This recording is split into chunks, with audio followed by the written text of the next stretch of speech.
Assalamualaikum warahmatullahi wabarakatuh. ñi ngi nuyu mbokki julit ñep di nuyu ñi ñu bokkal rew ñep di nuyu it wa bitim rew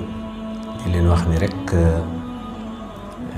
ñi ngi leen di ñaanal jamm suñu kaddu yi yalla na leen fekk ci jamm ci barke yonent bi alayhi salatu wassalam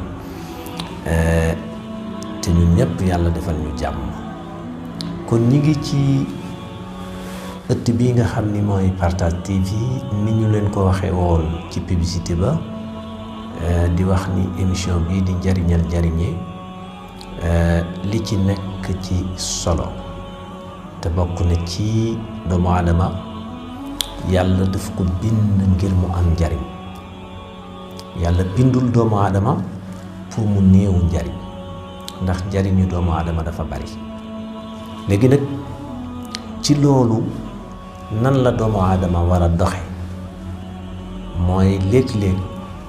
nga yor loo xam ni mën nga ci dimbali sa moroomu jaam te sa moroomu jaam soxla na ko nga téye ko mën ko lankal ko loolu boo demee ci sa conscience nga toog xalaat di nga yëg ni dëgg warul rafetul jekkul. mbokk yi dem nañ ba ci biir kër yi comme ñun ñëpp ñoo bokk réew mi buñ doon dimbalante yaakaar naa ni dana néew ci biir kenn ku nekk ka nga bokkal dana néew ku fa sonn ndax kenn ku nekk la mu am lu mu tuuti mën na ca dimbali moroomu jaamam boo xam ni am na loo xam ni amu ko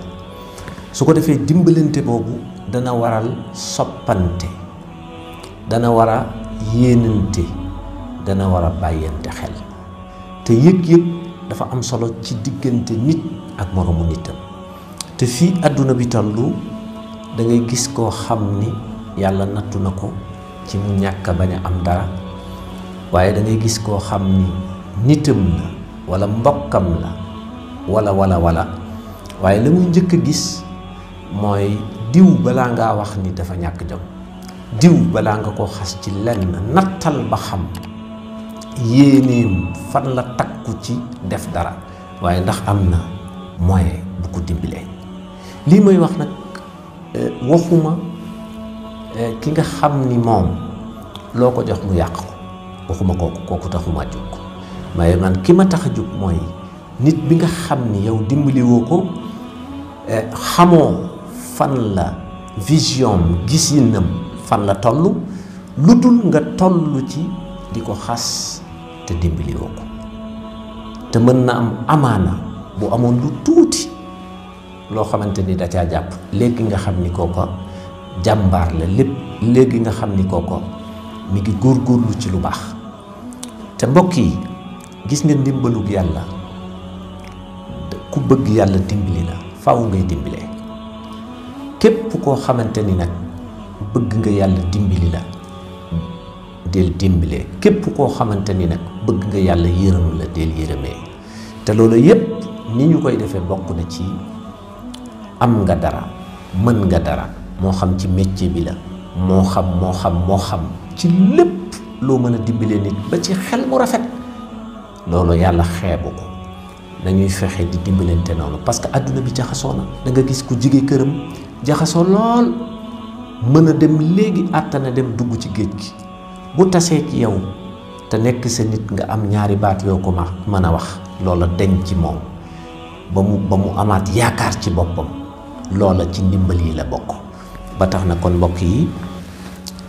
ci buntu bi ñuy waxtaan ci njariñal jariñe am na yeneen ak yeneen waaye dañu koy yemale fii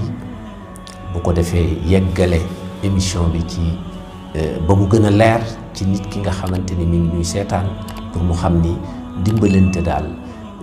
jariñante daal yàlla na ko sant te képp ku ko dëkkoo doo ñàkk képp ku ko dëkkoo di nga am yàlla di nga am yonent bi kon assalaamu aleykum wa rahmatullahi wa barakaatu. ak Partage TV dara dootu leen